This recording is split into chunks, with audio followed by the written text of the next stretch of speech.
Bismillahirrahmanirrahim. Assalamualaikum warahmatullahi wabarakatuh. Alhamdulillah, alamin. Anak-anakku sekalian, kita berjumpa lagi dengan mata pelajaran pendidikan agama Islam untuk kelas 7. Alhamdulillah, kita akan melanjutkan lagi materi yang tertunda pada minggu kemarin. Dan sebelum kita mulai pelajaran, marilah kita berdoa dulu. Semoga Allah Subhanahu wa taala memudahkan kita dalam menerima ilmu yang bermanfaat. Bismillahirrahmanirrahim. Baiklah anak-anakku sekalian, pada minggu yang lalu kita sudah membahas tentang sholat Jumat, kewajiban sholat Jumat, kemudian juga rukun sholat Jumat dan rukun khutbah, serta siapa saja yang diwajibkan untuk melakukan sholat Jumat. Untuk minggu ini kita akan melanjutkan materi yaitu sholat jama' dan sholat qashar. Nah, sebelum dilanjutkan kalian juga harus tahu apa itu sholat jama' dan apa itu sholat qashar. Jadi anak-anakku sekalian, dalam Islam sholat merupakan sesuatu yang fardu ain. Ketika dikatakan fardu ain maka tidak boleh ditinggalkan dalam keadaan apapun selama seseorang itu masih bisa bernafas dan masih ingat. Jadi tidak ada keringanan dalam sholat sampai seseorang itu tidak ingat apa-apa, maka seseorang tersebut wajib melakukan sholat. Baik itu dalam keadaan yang sehat, bugar, ataupun dalam keadaan yang sakit sangat parah, tetapi dia masih ingat, maka tetap diwajibkan untuk sholat. Karena sangat wajibnya sholat ini ditekankan, maka Allah juga memberikan keringanan. Karena sholat ini sangat wajib dimanapun harus dilaksanakan ketika sudah memasuki waktunya. Maka Allah juga memberikan keringanan. Karena kadang-kadang kita melakukan perjalanan yang sangat jauh, tapi kewajiban sholat tetap harus dilaksanakan. Maka ada yang namanya sholat jama' dan sholat qashar. Marilah kita bahas satu-satu. Yang pertama adalah sholat jama'. Pengertian sholat jama' itu apa? Pengertian sholat jama' adalah sholat fardu yang digabungkan mengerjakan dua sholat fardu dalam satu waktu. Jadi sholat fardu yang digabungkan atau mengerjakan dua sholat fardu dalam satu waktu. Contohnya di sini Bapak berikan contoh sholat zuhur dan sholat asar, maka kemudian digabungkan dalam waktu sholat zuhur misalnya. Nah ini namanya sholat jama'. Jadi dijama' antara sholat zuhur dengan sholat asar dilakukan pada waktu zuhur. Kemudian juga yang bisa dijama' di sini sholat maghrib dan sholat isya. Sholat maghrib, kita ingin melakukan sholat maghrib, tapi ingin jama' dengan sholat isya, maka dilaksanakan pada waktu maghrib misalnya. Nah ini dinamakan jama'. Jadi menyatukan atau mengerjakan dua sholat fardu dalam satu waktu. Di sini Bapak berikan contoh sholat zuhur, asar, maghrib, isya. Subuhnya mana? Berarti di sini menunjukkan bahasanya sholat subuh tidak bisa dijamakan dengan sholat yang manapun. Jadi kalau sholat subuh harus tersendiri. Yang bisa dijamak di sini adalah sholat zuhur dengan sholat asar, sholat maghrib dengan sholat isya. Oke, dilanjutkan lagi kita pembahasannya. Untuk sholat jamak juga itu ada terbagi dua bagian. Yang pertama adalah sholat jama' takdim. Sholat jama' takdim artinya menyatukan dua sholat dilaksanakan di waktu sholat pertama. Takdim ini berarti di depan. Jadi menyatukan dua sholat dilaksanakan pada waktu sholat yang pertama. Di sini contohnya sholat zuhur dengan sholat asar. dilaksanakan pada waktu sholat zuhur. Nah, ketika kita menyatukan sholat zuhur dengan sholat asar dilakukan pada sholat zuhur, maka dinamakan jamak takdim. Contoh yang kedua, sholat maghrib dengan sholat isya. Sholat isya dan sholat maghrib dulu sebelum isya, ya. Kemudian kita lakukan sholat dilaksanakan pada waktu maghrib. Jadi sholat isya dilaksanakan pada waktu maghrib. Nah, ini juga sama disebut dengan jamak takdim, itu menyatukan dua sholat dilaksanakan pada waktu sholat yang pertama. Kemudian bagian yang kedua adalah jamak takhir. Jamak takhir di sini pengertiannya menyatukan dua sholat dilaksanakan di waktu sholat yang kedua. Itu di sini kita contohkan sholat zuhur dengan sholat asar, dilaksanakan sholatnya pada waktu sholat asar. Jadi ketika kita akan menjamak takhir, kita menunggu sampai datang sholat asar. Pada waktu sholat zuhurnya kita nggak sholat, tapi ditunggu sampai ke waktu sholat asar, baru di sini kita laksanakan sholat zuhur dan sholat asar digabung. Nah, ini namanya sholat jamak takhir. Nah, begitu juga contoh untuk maghrib dan isya. Maghrib dan isya kita mau jamak takhir, maka ketika datang sholat maghrib, kita tidak melaksanakan sholat maghrib di waktu maghrib ini, tapi kita biarkan waktunya berlalu sampai masuk waktu isya. Nah, pada waktu isya inilah kita laksanakan sholat maghrib dan sholat isya secara bersamaan. Nah, ini dinamakan jamak takhir. Nah, di sini sholat subuh tidak bisa dijamak. Jadi jelas ya. Yang bisa dijamak itu adalah sholat zuhur dan asar, maghrib dengan isya. Pembagiannya ada jamak takhir, ada jamak takdim. Oke, paham ya untuk jamak? Bapak harap kalian bisa memahami sampai sini. Kemudian syarat melaksanakan sholat jamak di sini, jadi tidak asal-asalan juga kita melaksanakan sholat jamak.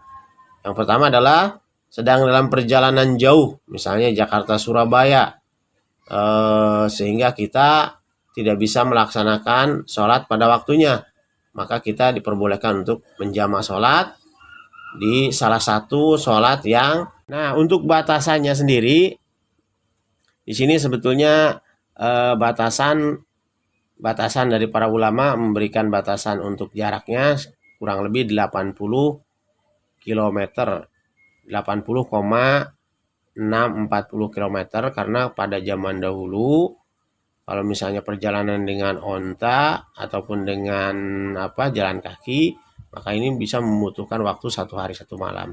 Tapi kalau sekarang kan bisa hanya membutuhkan waktu paling beberapa jam saja. Oke. Makanya di sini jauh perjalanannya dibuat batasan seperti ini. Adapun dalam pelaksanaannya kalau zaman sekarang adalah sekitar ya Jakarta Surabaya lah gitu. Kemudian yang kedua, perjalanan bukan untuk maksiat atau dosa. Nah, kalau misalnya perjalanannya untuk berbuat dosa, maka tidak boleh. Ya, lagian bagaimana orang mau melaksanakan sholat, sedangkan dia mau berniat sudah mau melakukan dosa. Jadi perjalanan itu adalah perjalanan yang mubah. Yang ketiga, sakit atau dalam kesulitan waktu dan tempat. Itu tadi seperti Bapak sampaikan, sakit, orang sakit sakitnya sangat parah sekali sehingga dia hanya mampu melaksanakan sholat pada salah satu waktunya saja, maka itu diperbolehkan, silahkan. Karena apa? Karena tadi bahwasanya setiap orang muslim itu untuk melaksanakan sholat ini adalah fardu ain, jadi tidak boleh ditinggalkan sama sekali. Kesulitan waktu dan tempat. Nah, waktunya misalnya mepet, tempatnya juga mepet. Nah, ini kita ambil kesempatan ketika kita menemukan tempat, maka disitulah kita lakukan sholat. Apabila kebetulan dapat tempatnya di sholat yang pertama, kita lakukan sholat jamak takdim. apabila kita menemukan keleluasaan tempat dan waktu pada sholat yang kedua, maka kita lakukan sholat jama' takhir. Kemudian yang keempat adalah niat menjama ketika takbiratul ihram. Ini sudah pasti karena itu merupakan syarat sahnya suatu sholat, yaitu niat. Kemudian yang dilaksanakan ini bukan sholat qada, tapi sholat ada atau sholat yang pada waktu itu. Jadi, kalau misalnya sholat qada tidak bisa dijama'. Oke ya, untuk sholat jama' Bapak kira sudah cukup kalian memahami. Nanti kalian bisa buka kembali di buku paket kalian. Untuk selanjutnya kita akan bahas sholat qashar. Ya, kelanjutan dari sholat jama' tadi adalah sholat qashar. Apa itu sholat qashar? Sholat qashar itu adalah sholat yang diperpendek jumlah rakaatnya. Ya, jadi diperpendek jumlah rakaatnya dari yang tadinya 4 rakaat menjadi hanya 2 rakaat saja. Sholat qashar ini hanya berlaku untuk sholat yang jumlah rakaatnya 4. Tidak berlaku untuk selain itu. Jadi qashar memperpendek sholat itu hanya berlaku untuk sholat yang jumlah rakaatnya 4. Adapun maghrib yang jumlah rakaatnya 3 tidak bisa kita qashar menjadi 1,5, tidak bisa. Ya. Begitu juga sholat subuh yang 2 rakaat kemudian diqashar jadi 1 rakaat. Nah, ini juga tidak bisa. Yang boleh diqashar itu hanya sholat yang mempunyai 4 rakaat. Sebab diqashar menjadi berapa rakaat? Menjadi 2 rakaat. Ya. Makanya di sini sholat yang bisa diqashar itu ada hanya 3 waktu sholat saja, yaitu sholat zuhur, sholat asar, dan sholat isya. Karena ini semuanya sholat jama' qashar. Nah, jadi kalau kita sudah mengetahui apa itu sholat jama', kemudian apa itu sholat qashar, maka kita lanjut sekarang dengan sholat jama' qashar. Sholat jama' qashar adalah gabungan dari menjama' sholat dan mengqashar sholat. Jadi dalam hal ini ada dua kegiatan yang kita lakukan dalam satu sholat, yaitu menjama' dan mengqasharnya. Menjama' berarti kita menyatukan dua sholat menjadi satu waktu sholat, sedangkan mengqasharnya kita meringkaskan sholat yang tadinya 4 rakaat menjadi 2 rakaat. Jadi sholat jama' qashar itu apa? Sholat jama' qashar itu adalah menggabungkan 2 sholat dalam satu waktu dengan meringkas sholat yang 4 rakaat menjadi 2 rakaat saja. Paham ya sampai sini? Kita ambil contoh sebagai gambaran di sini. Kita menjama' qashar sholat zuhur dan asar. Jadi kita menyatukan sholat zuhur dan sholat asar. Misalnya kita lakukan di sholat zuhur. Maka apabila sholat qashar ini kita lakukan pada sholat jama' qashar ini kita lakukan dalam sholat zuhur, maka yang pertama kita lakukan sholat zuhur 2 rakaat. Kita niatkan sholat qashar zuhur 2 rakaat. Kemudian salam. Dilanjutkan dengan bangun lagi sholat asar juga dengan 2 rakaat, diniatkan untuk menjama' jama' takdim ke sholat zuhur sekaligus di qashar 2 rakaat. Jadi untuk melaksanakan jama' qashar asar dan zuhur dan asar ini kita hanya melaksanakan 2 rakaat sholat zuhur dan 2 rakaat sholat asar. Nah, kalau misalnya melaksanakannya sholat maghrib dengan sholat isya. Nah, kalau misalnya melaksanakan sholat maghrib dengan sholat isya, maka yang pertama kita lakukan sholat maghrib. Sholat maghrib tidak bisa diqashar, maka dilakukan seperti biasa, yaitu 3 rakaat. Kemudian setelahnya salam dari sholat maghrib, berdiri lagi, iqamat lagi, kemudian niat sholat isya dengan jama' takdim diqashar 2 rakaat. Jadi kalau misalnya maghrib dengan isya di jama' qashar, maghribnya 3 rakaat, kemudian sholat isyanya 2 rakaat. Nah, adapun kaifiat untuk melaksanakan sholat jama' dan jama' qashar ini sebetulnya yang pertama, setiap mendirikan sholat maka kita diperintahkan untuk iqamah. Jadi iqamat dulu, setelahnya qomat, kemudian kita niatkan sholat yang mana yang akan didahulukan. Apabila jama' takdim berarti sholat yang pertama yang harus didahulukan. Berarti kalau misalnya jama' takhir, yang punya waktu sholatnya itu yang kita dahulukan, atau kita ikuti urutannya sebagaimana sholat, yaitu zuhur, asar, maghrib, dan isya. Kemudian takbiratul ihram seperti biasa. Dan yang keempat, kita melaksanakan sholat seperti sholat pada umumnya. Itu baca Al-Fatihah, kemudian baca surat yang pendek, kemudian ruku, i'tidal, sujud, tahiyat, dan sampai salam. Ya, jadi kita lakukan sebagaimana kita melakukan sholat pada umumnya. Kemudian setelahnya salam, dari sholat yang pertama, maka kita bangun lagi, iqamah, dan niat untuk melaksanakan sholat yang kedua. Adapun niat daripada sholat jama, sholat kosor, jama kosor ini cukup dalam hati. Adapun kalau misalnya ada yang mau mengucapkan dengan usolli ataupun apa, silahkan. Nanti di buku kalian bisa lihat bacaannya. Yang wajib adalah kalian meniatkan. Niat itu adalah letaknya dalam hati. Kalaupun tidak diucapkan, maka tidak apa-apa. Ya, tidak diucapkan juga tidak apa-apa. Yang penting kalian sudah meniatkan. Niatnya itu apakah untuk jama takdim atau jama takhir. Jumlah rakaatnya kita juga harus diniatkan berapa rakaat, ya. Ya, mungkin itu anak-anakku sekalian materi untuk hari ini. Sebagai kesimpulannya adalah bagaimana dalam Islam ini diberikan kemudahan apabila kita dalam perjalanan ataupun dalam kesulitan.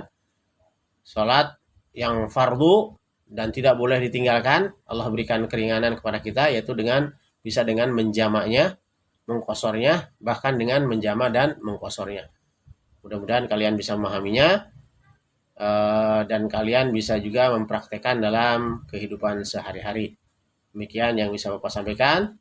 Terima kasih. Assalamualaikum warahmatullahi wabarakatuh.